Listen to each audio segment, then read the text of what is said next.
just as you are finishing, that could make it all wrong. That's a very real possibility. I guess I have been lucky. Initially, I went into this career feeling very much that my role as an astronomer, as an observer, was just to gather very good data. I just looked upon my role as that of gathering valuable data for the astronomical community, and in most cases it turned out to be more than that. I wouldn't be disappointed if it were only that.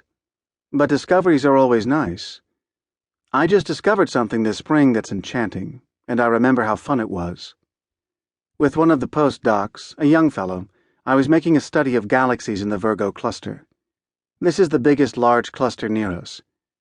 Well, what I've learned in looking at these nearby clusters is that, in fact, I have enjoyed very much learning the details of each galaxy.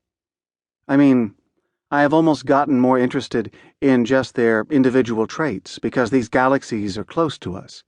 Well, close to us on a universal scale. This is the first time that I have ever had a large sample of galaxies, all of which were close enough so that I could see lots of little details. And I have found that very strange things are happening near the centers of many of these galaxies. Very rapid rotations, little disks, all kinds of interesting things. I have sort of gotten hung up on these little interesting things. So, having studied and measured them all and trying to decide what to do because it was such a vast quantity of interesting data, I realized that some of them were more interesting than others for all kinds of reasons, which I won't go into. So I decided that I would write up first those that had the most interesting central properties, which really had nothing to do with why I started the program, and I realized that there were 20 or 30 that were just very interesting. And I picked 14. I decided to write a paper on those 14 interesting galaxies. They all have very rapid rotating cores and lots of gas and other things. Well, one of them was unusually interesting. I first took a spectrum of it in 1989 and then another in 1990. So I had two spectra of these objects, and I had probably not measured them until 1990 or 1991. At first, I didn't quite understand why it was so interesting, but it was unlike anything I had ever seen. You know, in a galaxy, or in a spiral or disk galaxy, almost all of the stars are orbiting in a plane around the center. Well, I finally decided that in this galaxy some of the stars were going one way and some of the stars were going the other way. Some were going clockwise and some were going counterclockwise. But I only had two spectra, and one wasn't so good, so I would alternately believe it and not believe it. I would think about writing this one up alone, and then I would think that the spectra were not good enough. And then I would show it to my colleagues, and they would believe it, and they could see two lines, or they couldn't. And I would worry about whether the sky was doing something funny. So I decided, because the 1991 applications for using the main telescopes had already passed, that in the spring of 1992 I would go and get another spectrum.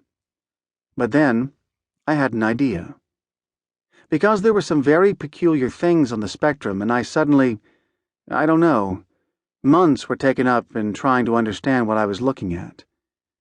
I do the thinking in the other room. I sit in front of this very exotic TV screen next to a computer, but it gives me the images of these spectra very carefully, and I can play with them. And I don't know, one day I just decided that I had to understand what this complexity was that I was looking at, and I made sketches on a piece of paper, and suddenly I understood it all. I have no other way of describing it. It was exquisitely clear. I don't know why I hadn't done this 2 years earlier.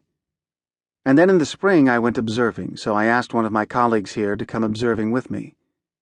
He and I occasionally do things together. We had 3 nights. On 2 of them we never opened the telescope, and the 3rd night it was a terrible night, but we got a little.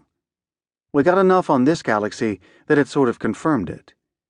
But on the other hand, it really didn't matter because, by then, I already knew that everything was right. So that's the story. And it's fun, great fun, to come upon something new. This spring I had to give a talk at Harvard, and of course, I stuck this in. And in fact, it was confirmed 2 days later by astronomers who had spectra of this galaxy but had not analyzed them. This account telescopes years of hard work,